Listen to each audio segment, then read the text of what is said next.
Emmanuel. Le message d'aujourd'hui, demeurer dans la foi. Deuxième partie, voir uniquement ce que Dieu dit, produira et augmentera notre foi. Dites-le à votre voisin.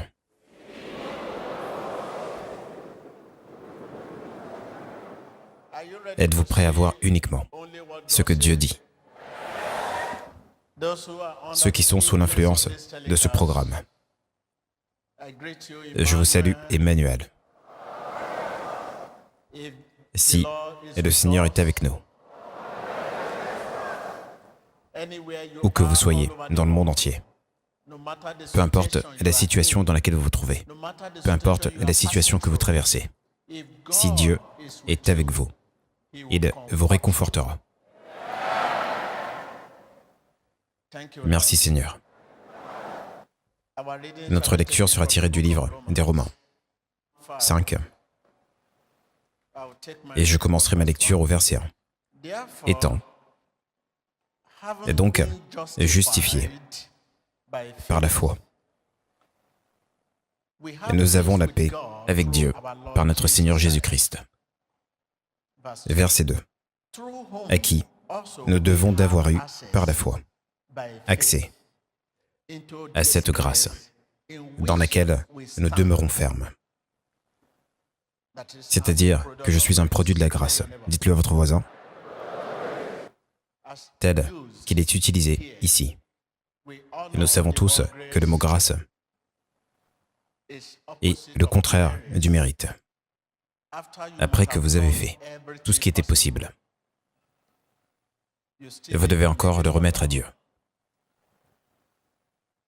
Après que vous avez peiné, travaillé dur, vous devez encore le remettre à Dieu pour qu'il le note. Dites à votre voisin, remettez-le à Dieu. Ne vous inquiétez pas. Vous devez le remettre à Dieu pour qu'il le note. C'est la grâce. Au verset 2, à qui nous devons d'avoir eu par la foi accès à cette grâce dans laquelle nous demeurons fermes et nous nous glorifions dans l'espérance de la gloire de Dieu. Verset 3, et bien plus, nous nous glorifions même des afflictions, sachant que l'affliction produit la persévérance dans notre marche spirituelle avec le Seigneur. Et nous avons des bons moments et des moments difficiles. Et la Bible dit que nous vivons par la foi et non par la vue. Et nous vivons par la foi. Et lorsque nous reconnaissons notre union avec le Christ dans l'esprit, le croyant qui marche dans le naturel ne fait pas le poids face à Satan. Tant que nous prenons des décisions dans le naturel, avec nos yeux, avec nos oreilles, Satan a un pouvoir sur nous. Qu'est-ce que j'entends par les yeux? Ce qui est visible, ce que vous voyez, et vous l'acceptez tel quel. Ah, regardez ceci, c'est... Regardez, la couleur, la voyez-vous? Maintenant, c'est ce que je vois, et vous êtes prêts à en débattre. Et voilà, je veux dire, c'est ce que je vois, c'est ce que je vois, et non. Et lorsque vous serez retourné, cette chose pourrait changer de couleur. Et vous commencerez à dire, ah, c'est maintenant blanc, et c'est blanc, c'est blanc, c'est blanc. Et lorsque vous retournez encore, cela pourrait devenir bleu. Et vous commencerez à voir dans votre vie des hauts et des bas. Et vous ne pourrez jamais être constant dans vos œuvres. Et vous ne pourrez jamais être stable. Et vous ne pourrez jamais être régulier. Et vous ne verrez que du blanc, c'est bon, du rouge, du bleu. Car nous marchons dans le naturel. Mais la Bible dit ici que dans notre marche spirituelle avec le Seigneur, il y a des bons moments et des moments difficiles. Parfois, lorsque vous écoutez des personnes qui donnent leur témoignage, vous dites, cet homme était pauvre avant, mais maintenant il est béni. Mais je suis toujours pauvre. Votre propre pauvreté pourrait être pour vous préserver. Elle pourrait être pour vous préserver pour un nouveau niveau. Elle pourrait être pour vous réformer pour une meilleure position. Elle pourrait être pour renforcer votre désir pour Dieu. Satan ne veut qu'aucun chrétien ne marche par la foi,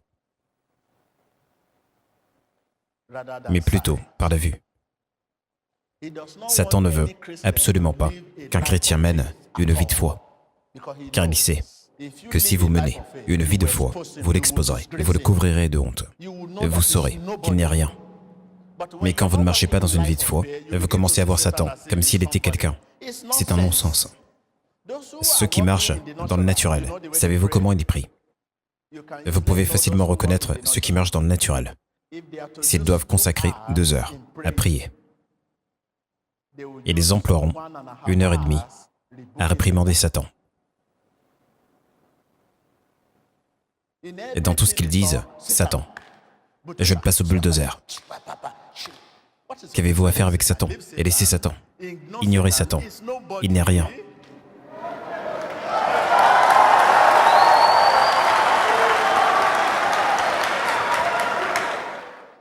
Et lorsque vous savez que quelque chose n'est rien, vous ignorerez l'existence de cette chose.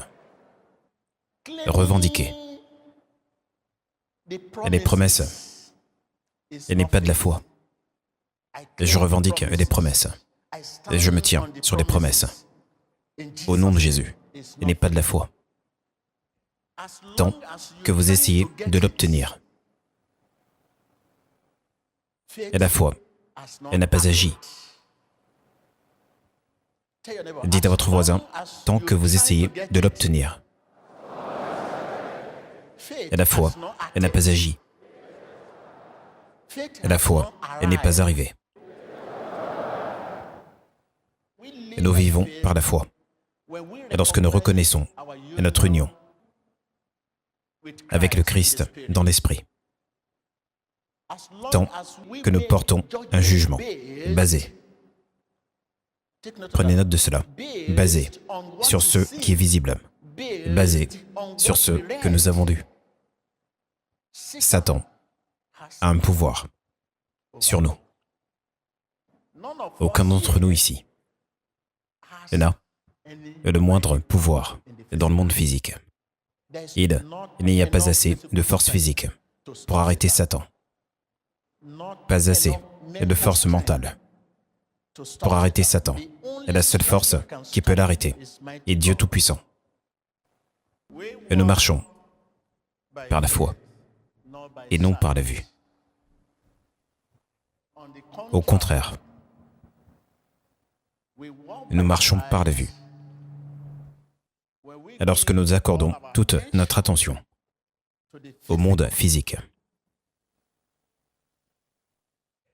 qui est éphémère,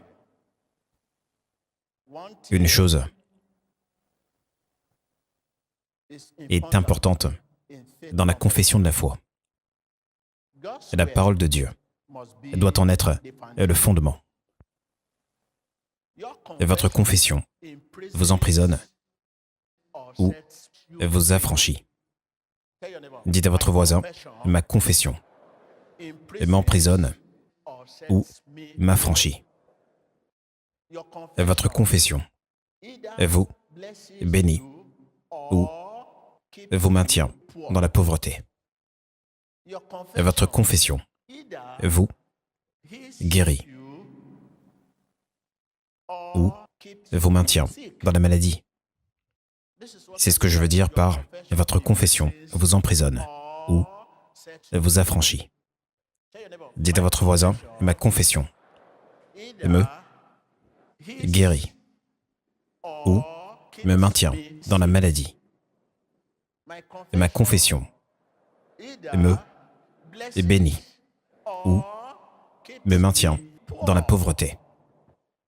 Ma confession me délivre ou me maintient dans la servitude. Une chose est importante et claire dans la confession de la foi. Et la parole de Dieu doit en être le fondement. Chaque fois que vous prononcez des paroles de foi, vous vous entendez et Dieu vous entend. Au contraire, lorsque vous ne prononcez pas des paroles de foi, vous vous entendez. Dieu ne vous entend pas. Et lorsque vous prononcez de votre bouche ce que vous ne croyez pas, et dans votre cœur, vous essayez d'utiliser le nom de Jésus comme un sortilège ou un charme. C'est ce que la Bible veut dire par essayer d'invoquer le nom de Jésus. Si je commence à dire au nom de Jésus, au nom de Jésus, au nom de Jésus, au nom de Jésus, au nom de Jésus, au nom de Jésus, au nom de Jésus, en fin de compte, et si vous êtes libre, ce n'est qu'un seul nom que Jésus a entendu. Tous les autres ont été prononcés à cause du doute, car Jésus n'est pas sourd. Il n'est pas muet. Et lorsque vous dites « au nom de Jésus », Jésus devrait pouvoir l'entendre dès la première fois. « Au nom de Jésus, Amen ». Mais lorsque nous commençons à dire « au nom de Jésus, au nom de Jésus, au nom de Jésus, au nom de Jésus », et nous invoquons le nom. Et dites « invoquez le nom ». Et nous avons les 7 fils de Séva. Ils essayaient d'invoquer le nom. Et Satan répondit « Et Jésus-Christ, nous connaissons. Le Dieu de Paul, nous connaissons. Qui êtes-vous » Et dans 1 Samuel 17, et lorsque vous lisez du verset 45 jusqu'à la fin, imaginez ce qui serait arrivé à David si David n'avait pas prononcé des paroles de foi lors de sa rencontre avec Goliath. Et aujourd'hui, vous avez de nombreux Goliaths dans votre vie. Mais vous ne pouvez pas prononcer des paroles de foi. Je suis membre de la maison de la foi. Dites-le à votre voisin. J'ai la foi. Je suis un homme de foi. La foi est quelque chose que j'ai. Et donc, si vous êtes membre de la maison de la foi, vous ne direz pas juste « Amen » lorsque vous n'avez pas la foi et lorsque vous ne croyez pas. Car vous n'êtes pas membre de la maison de la foi. Dieu a donné à chaque chrétien la mesure de foi. Et donc, si vous êtes un chrétien, vous devez avoir la foi. Je peux contacter Dieu Tout-Puissant au nom de Jésus. Et lorsque vous prononcez de votre bouche ce que vous ne croyez pas dans votre cœur, vos paroles resteront inactives, dénuées de sens et souvent destructrices. Dans ce passage de Romains 12, verset 12, « Réjouissez-vous en espérance, soyez patients dans l'affliction, du fait de ma propre vie de foi. J'ai un accès instantané à Dieu et je peux le contacter. Mais vous avez la même grâce. Si ce que vous prétendez être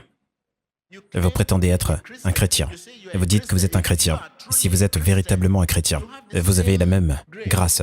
Il a dit, j'ai donné à chaque chrétien la mesure de foi. Cela veut dire que vous êtes membre de la maison de la foi. Et vous êtes un homme de foi. Et la foi est quelque chose que vous avez. Seule la foi lui est agréable. Et si votre vie vient du Christ, la seule chose qui lui est agréable, et vous devez l'avoir. Et la vie d'un chrétien vient du Christ. Et seule la foi est agréable au Christ. Ouvrez la Bible au livre de 1 Jean, chapitre 5, verset 4. Pour nous lire ensemble, insérez votre nom. Là où le message est personnel ici. Parce que tout ce qui est né de Dieu triomphe du monde. Et la victoire qui triomphe du monde, c'est notre foi. Qu'une personne dise « ma foi ». Cela veut dire que vous êtes membre de la maison de la foi. Maintenant, commencez à confesser cette parole hardiment. Je suis un homme de foi, car je suis membre de la maison de la foi. Et Dieu a donné à chaque chrétien la mesure de foi, et l'esprit de foi, et les paroles de foi. C'est la victoire qui a triomphé du monde. Ma foi.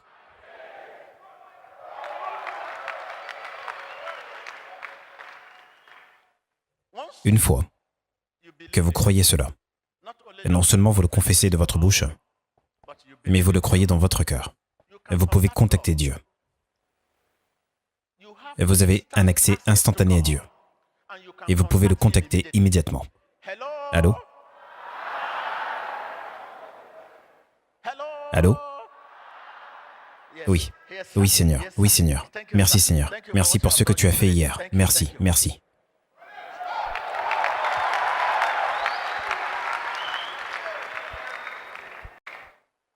Une fois que vous avez ceci, vous pouvez prier. Le Père, au nom de Jésus, et il vous entendra. Je n'ai pas besoin de chercher. Ici et là, quelqu'un d'autre pour prier pour moi. La prière de foi. Dites à votre voisin, je n'ai pas besoin de chercher ici et là.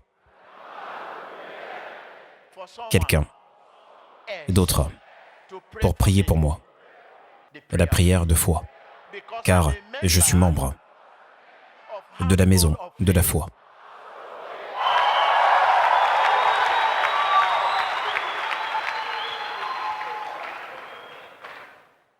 Vous pouvez vous asseoir. Revendiquer les promesses n'est pas de la foi. Revendiquer, c'est confesser sans croire. La confession de vos lèvres devrait avoir le plein accord de votre cœur. Dites à votre voisin, la confession de mes lèvres devrait avoir le plein accord de mon cœur, c'est-à-dire être en harmonie. Lorsque vous prononcez de votre bouche ce que vous ne croyez pas dans votre cœur, vos paroles resteront inactives, dénuées de sens et souvent destructrices. Prenez le temps de lire le livre de 1 Samuel chapitre 17 du verset 45 à la fin. Imaginez ce qui serait arrivé à David si David n'avait pas prononcé des paroles de foi lors de sa rencontre avec Goliath. Imaginez la destruction qu'il aurait encourue, qu'il aurait provoquée pour lui-même et pour son peuple. Premièrement, Dieu ne l'aurait pas entendu. Et que serait-il arrivé si Dieu ne l'avait pas entendu? Et la Bible dit que seule la foi est agréable à Dieu, seule la foi. Et vous êtes membre de la maison de la foi. Cela veut dire que vous avez un accès instantané à Dieu. Et vous pouvez le contacter à tout moment. Et vous n'avez pas besoin de chercher ici et là quelqu'un d'autre pour prier pour vous. La prière de foi. Ouvrez votre Bible au livre de Jean 16 et commençons notre lecture au verset 23. En vérité, je vous le dis, ce que vous demanderez au Père, il vous le donnera en mon nom, en tant que membre de la maison de la foi. Vous pouvez prier le Père au nom de Jésus. Et vous avez un accès instantané à Dieu. Et vous pouvez le contacter. Et lorsque vous agissez sur la parole de Dieu, sur les paroles de foi, et vous agissez à l'unisson avec Dieu, et vous soulevez la charge ensemble. Et vous savez, pour soulever la charge ensemble, certaines personnes penseraient que je ne pourrais pas soulever ceci, car c'est trop gros, dans le naturel. Mais parce que j'agis sur instruction, je ne suis pas seul. Quelqu'un est là. Une personne que vous ne pouvez pas voir avec vos yeux physiques. Et vous me verrez seulement porter cette charge, cette lourde charge, seul. Mais je ne suis pas seul, car quelqu'un est là. Quelqu'un de puissant. Dieu est là. Et le Dieu très haut est là. Et donc, lorsque vous agissez sur la parole de Dieu, et vous agissez à l'unisson avec Dieu, je veux dire que vous soulevez la charge ensemble. Et lorsque vous soulevez la charge ensemble, vous partagez sa force et sa capacité.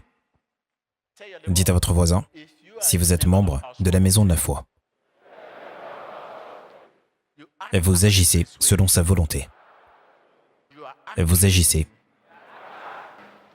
à l'unisson avec lui, et vous soulevez la charge ensemble, et vous partagez sa force et sa capacité. Have faith in God. Have faith in God. All things are possible. Have faith in God. Et lorsque nous avons foi en Dieu, et nous agissons à l'unisson avec lui, et vous et lui, et soulevez la charge ensemble. Dites à votre voisin, et vous et lui, soulevez la charge ensemble. Il est en communion avec vous. Il est en communion avec vous. Et il partage avec vous. Et vous partagez sa capacité et sa puissance. Et vous partagez dans sa puissance et dans sa capacité.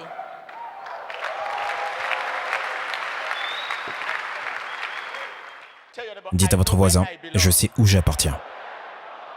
Je suis membre de la maison de la foi. Je suis un homme de foi. J'ai la foi. J'ai la foi. La foi est quelque chose La foi, c'est quelque chose que j'ai. que Dieu a donné à chaque chrétien j'ai. Donné à tous les chrétiens. la mesure de foi, Une mesure de foi. et les paroles de foi, Parole de foi. et l'esprit de foi. Esprit de foi. C'est la victoire C'est la victoire. qui a triomphé La chose qui du monde. donne la victoire sur le monde. Et notre foi. Notre foi. Alléluia.